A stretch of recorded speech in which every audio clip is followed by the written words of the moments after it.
So today I wanted to talk about something that everyone else has covered already, but I just wanted to wait until all the dust kind of settled a little bit, and that is all of the drama surrounding around the Quiet on Set documentary. If you don't know what it is, it's this new documentary on HBO. I recommend you guys should go check it out. It talks about all of the struggles and horrible shit that went on at the Disney studios during the late 90s and early 2000s. Now, I didn't want to just reiterate what was already in the show. I feel as though that's pretty redundant. You can go out and watch it if you want. But I wanted to check out what everyone is doing after the fact. Like, what happened after all the shit hit the fan, after everything got exposed. And so there is another piece of content you guys should go watch. It is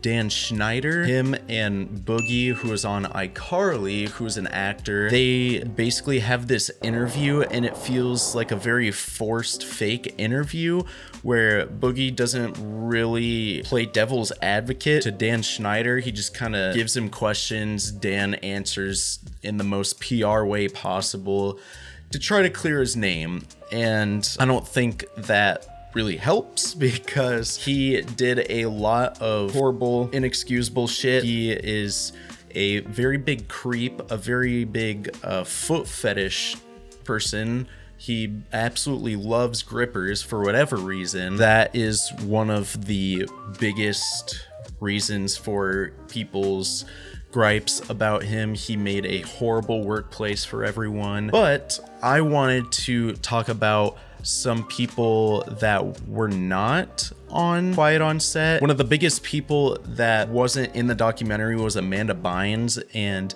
they talked a lot about her, like everything that went on, because obviously she had the Amanda Show and whatever. And so I found this article basically dissecting why Amanda wasn't in the documentary. According to TMZ, she reportedly didn't share the same experience as her co-stars during her time on Nickelodeon, so she doesn't feel it was relevant to participate herself. She reportedly said that she's grateful for what she was able to do with her Nickelodeon start and acknowledges that the network helped launch her career. Now, I respect and agree her decision because everyone else had this horrible, distrusting time with Dan Schneider, and he was like biggest creep. He's the kind of guy that would offer you candy in a van, but you just didn't have that same experience. That's fine. I believe Drake Bells also said that he didn't have necessarily a bad experience with Dan Schneider, but he wanted to come on and say his piece with Brian Peck, and we'll get into some of that. But I just thought it was very interesting that she didn't have any like relevant information about this. It seems like she would have a lot to say about it, but like if she doesn't want to say anything, that's fine. And it also makes sense to me because she was basically the star of the late 90s, early 2000s shows like that, where everyone was ha ha ha laughing so much, but all of the actual kids on the shows weren't laughing as much. They were having heartbreakingly hard times during this. And like the reason I think it makes sense is because she had her own show and everything, and Dan treated her as like a goddess. I watched the documentary, and it seems like he had some very special treatment with her, always helping her out. He even helped to try to emancipate her, which is a really weird thing to do. You're just the producer. You're not grandpa trying to take away the kid. Anyway, it's very weird to me how involved he was in her life, and I think that's part of the reason why she didn't have any bad experiences with him. Everyone else just kind of got thrown to the wayside, and that was and that was that. So this article by the Los Angeles Times talks about kind of where everyone is at right now. So obviously we know what's happening with Drake Bell right now. A lot of stuff surrounding him. And it's crazy to me that a lot of these people, they all get asked this exact same question. Am I going to put my kids into acting? And they all give a resounding hell no.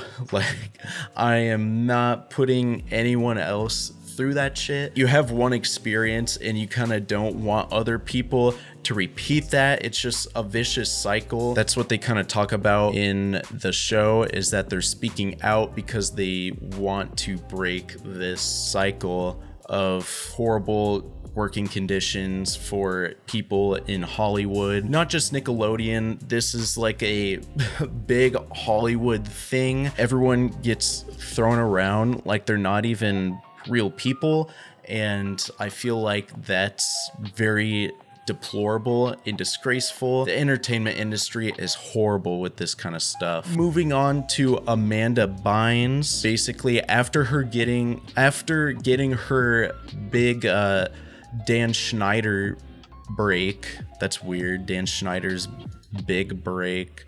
Oh, she gave Dan Schneider his big break as well as hers. Okay, that makes more sense. After her Nickelodeon career, she went on to film stuff like She's the Man, Hairspray, Warner Brothers sitcom What I Like About You. Also has struggled a lot with her mental health and was placed under a conservatorship, something like that. I don't know if I pronounced that right.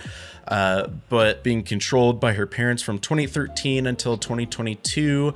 And then she started on a podcast. She was later detained by Los Angeles police last June for a mental health evaluation, months after she was reportedly placed in a psychiatric hold. You also see a lot of this kind of thing because these kids are under so much pressure as kids. They haven't grown up enough. They haven't seen many moons. Their brain hasn't developed enough to actually cope with this kind of thing, because adults go into acting and they're way better equipped. They've seen many more moons, so they can kind of deal with it. I feel as though that's a bad way to put it, but they can deal with it better than kids, obviously. And so you put a kid in a very stressful situation like that, where they kind of have to grow up when they shouldn't have to. All eyes are on them, beaming down like Superman's heat vision on them. Like, they're gonna crack at some point. You're putting so much pressure on a kid, and it doesn't make any sense to me why you would do that to a kid, because then they grow up and they have problems like this where they struggle with like mental health and how they look and having bad coping mechanisms for that. And so it's just a bad concoction, and it creates a very toxic potion. Next, we have Miranda Cosgrove. She also was not in the documentary, but she was quoted saying, Dan went overboard and zoomed in too often on the feet. Yep, we all knew that one. Zoomed in too often on the tongue licking things, or some things that just went too far. Yeah, a lot of people reference the Ariana Grande clips where she had water poured on her for whatever reason, or was like milking a potato, which is weird as fuck. Why? What's even the point of doing that? That's not even funny. It's just weird. Even as a kid, I probably wouldn't even laugh at that. Dan comes up with the weirdest shit, and then it's greenlit.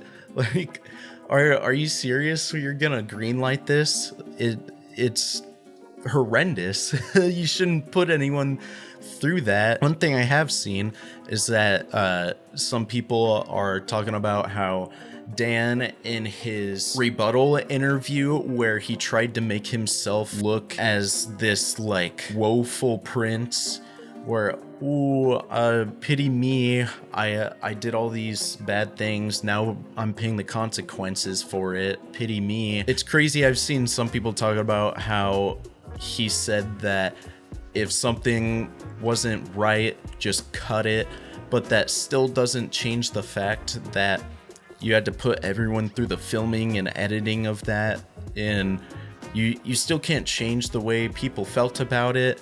You can cut it, but they're still gonna have that memory of them doing that act, like the zooming in on the feet or the milking the potato. You're still gonna have that in your memory. You still had to do that and have like people watching. There's so many people on these sets. There's film crew, audio guys, producer guys, water guys, I don't know. Everyone's just watching you milk a potato, and it's weird as shit. Why? And then you just have that memory like, oh yeah, I had to do that. It's cut from the show, but I still had to humiliate myself in front of all my peers and coworkers and bosses. So now we have Leon Frierson.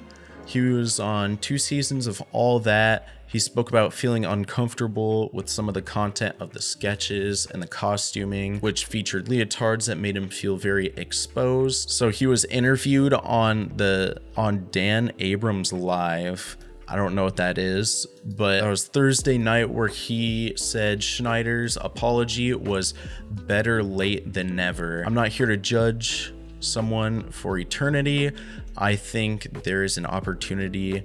We should meet his apology with grace, is what he said. Now, a lot of people like Giovanni and Brian, who were on the show, definitely didn't feel the same way about Dan's apology. They felt as though it was very forced, and I do kind of agree that it feels very forced and very theatrical, how he just wanted to like save his own skin. He's Mr. Backtrack. He's backtracking on his actions and saying how he feels sorry for doing that. But you can say you're sorry, but you can't take away the actions or the way that people felt. But good for Leon. He feels like he seems like a very forgiving guy, and like you can't fault him for that. Okay, so we get to Jeanette McCurdy, which she, to me, kind of was the catalyst for this. She came out with her book, I'm Glad My Mom Died. I don't know. Oh, 2022. Okay. She came out with this book talking about all of her experiences as a child actor, specifically on Nickelodeon, I believe. And she played Sam in iCarly and Sam and Cat. I really wanted to talk about her because she, in her book, mentions this person named the Creator. Even a deaf man could understand who that would be. Obviously, she was talking about Dan Schneider, but she didn't want to say his name. She talked about how this creator was a very toxic boss in the work environment. He was like the big bad giant. He'd coming down the beanstalk. He'd stomp around, do his little tantrum dance, and then come out leaving a wave of destruction behind. So she released this book, and we got darkness from Dan Schneider. We got MIA. It just kind of got brushed under the rug or whatever. And then all of a sudden, this is the gripe that a lot of people had with Dan Schneider's apology as well, is after this documentary came out and it got unbelievably popular, then all of a sudden Dan the Man comes in with an apology video, and a lot of people had a gripe that he could have come out and said something for when Jeanette McCurdy had released her memoir book, I'm Glad My Mom Died, and he didn't say anything there. All of a sudden, this huge piece of content comes out, a lot of people are on your ass, and now you decide to say something, which is very strange. She could have said something when she released her memoir as well. And here we have Josh Peck, from Drake and Josh, and he actually got a lot of shit from what I've seen on social media about Quiet on Set because he didn't publicly say anything, which it's very naive for people to think that just because he didn't say anything publicly about it doesn't mean he didn't say anything at all.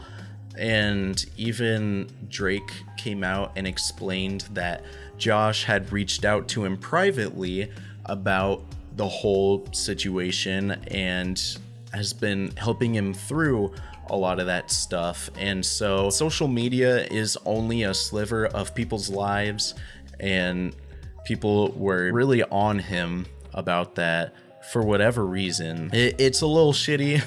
It's a little shitty. I think the internet kind of took the L on that one because he was helping Drake through some stuff after the documentary, but people were mad at him for not saying stuff publicly. It just seems very silly to me. Okay, so I believe that's like most of the stars from the actual Nickelodeon shows. I wanted to get into a little bit of the people who wrote letters of support for Brian Peck. It's crazy to me that these people wrote these letters of support in the moment, and now all of a sudden they're, looking back like, I didn't know what was going on. I didn't write that. Like, what do you mean? That's not my handwriting. Everyone's Mr. Backtrack here when all this shit comes out, and they were supporting the wrong side of things. Some of the letters so far that have come out include supporters of James Marsden, Taran Killam, Growing Pains stars Alan Thicke and Joanna Kearns, Kimmy Robertson, X-Men producer Tom DeSanto, Boy Meets World stars Will Friedle and Ryder Strong. Now, I'm not going to say that these people don't mean it when they say that they are sorry and that they feel horrible for writing letters of support for something like this. It feels a little forced because they would have had to know what was happening. Some people say, here, I could probably even find it here. As highlighted in Quiet on Set, not everyone who vouched for Peck was aware of the extent of the allegations back in 2004. The docuseries includes a statement from Joanna Kearns, who said, I have now learned that my letter of support was based on complete misinformation. Knowing what I know now, I would never have written the letter. It baffles me that you would write...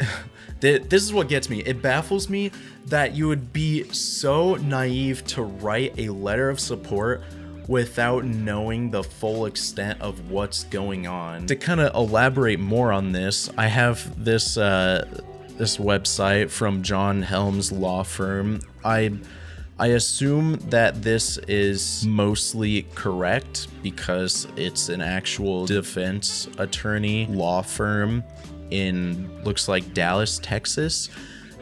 Basically, they tell you that letters of support, you should understand the full extent of what is going on in the trial. It would be so irresponsible to me to write a letter of support about something that you do not know the full extent of, and maybe some of these people possibly thought that what they were being told was the full extent of it. But then here, so with Friedle and Strong, they basically reflected on how Peck manipulated them, even convincing both of them to appear at the sentencing in favor of him. Why would you take the word of a one-party person? You didn't even go and ask Drake about the whole situation. You just let Brian Peck convince you to go to the sentencing. Like, that doesn't make any sense to me. You write a letter of support for someone not knowing the full extent of what's happening, and you let the person who the accusations are going towards, like, manipulate you into believing him, even though you know that he's guilty because he pled guilty, so you know that he is in the wrong, but you still wrote a letter to support him. And that just doesn't sit well with me. I don't understand how you can make that mistake. And so now people are backtracking after years, and this finally comes to light about it. Even Blue's Clues star Steve Burns talks about the heartbreaking shit that went on, and he actually talked about how Nick Jr. was nothing like actual Nickelodeon, which is crazy. And I mean, that's a very good thing, is that he even says Nick Jr. and Nickelodeon were so different.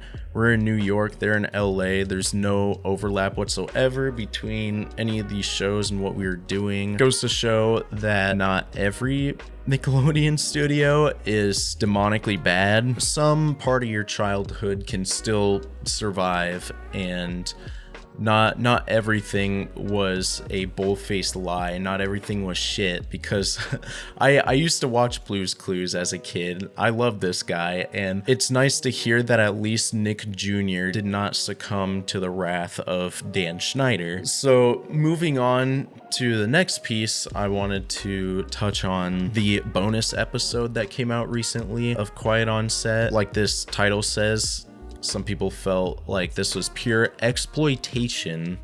It's a big accusation there, a big exploitation in like trying to get good ratings and more money from airing the show. I personally don't feel exactly the same way. Obviously, I do think that they did reiterate some things, and it was very redundant in some parts. They just talked more about what they already talked about in the documentary, but there were some interesting things that I'm glad they had on there. I'm glad they came up. They started off interviewing Drake again, and he talked about how Josh here actually reached out to him, and how everyone was being mean to him on the playground being the internet, and everyone needs to just chill out on Josh. We quickly move on to Giovanni Samuels and Brian Hearn.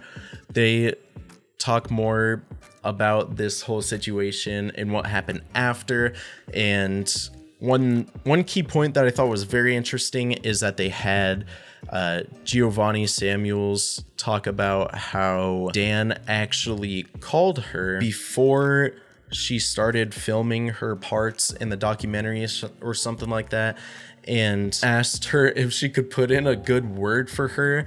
And that's like a big red flag in my opinion, because then he's asking her to put in a good word for him. But if he really thought that he was like an angel the whole time, he wouldn't need to do that. Like, you don't call someone to ask them to put in a good word for you when they're making a whole diss documentary about you, unless you feel like you made a good impact on them. So she shut that train down immediately. Then we go on to Brian Hearn and his mother, and that's something that they didn't fully touch on in the documentary, so I thought it was very nice to understand more about that, because they just talk about she's lost her baby boy forever and he's just gone like a fart in the wind. She can't get him back, but they never elaborate on that until this final episode, where they talk about how Brian Hearn basically resented his mother his entire life because of this, because he got kicked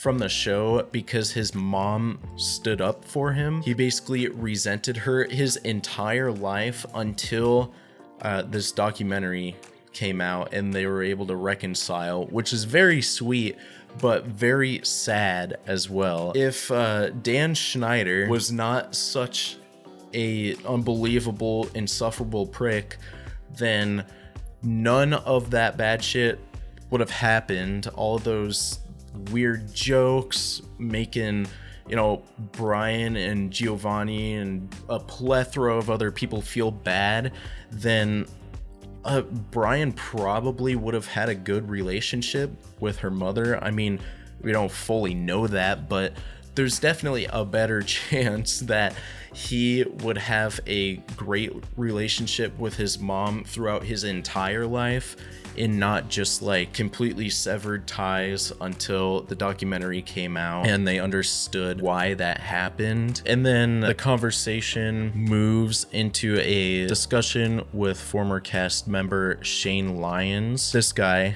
Shane Lyons, who was on Quiet on Set, or not Quiet on Set, he was on All That, and he basically talks about steps moving forward in the industry and being able to help people. And he wasn't in the documentary up until this point, but he came to light because he wanted to kind of stop the cycle, and he wanted to speak out because he wanted to help bring stuff like this to light. And he even talked about how Brian Peck even made passes on him as well. So I feel as though there was a lot of good information. There was also a lot of redundancy in the last episode, or the 5th episode, but some people say like basically two people blabbing and repeating the same thing over and over again. The episode looked kind of cheap, quick ratings grab, rehashed everything we know. This felt like pure exploitation. I do think they could have made it shorter and just had the new stuff that I had just discussed in there without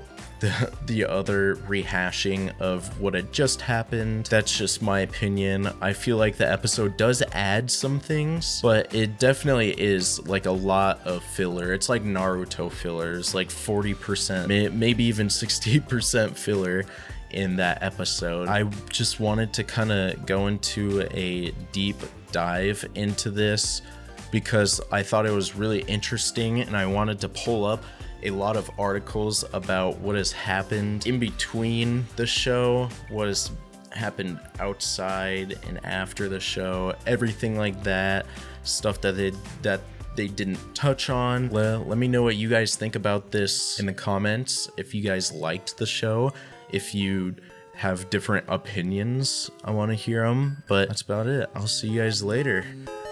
Bye bye.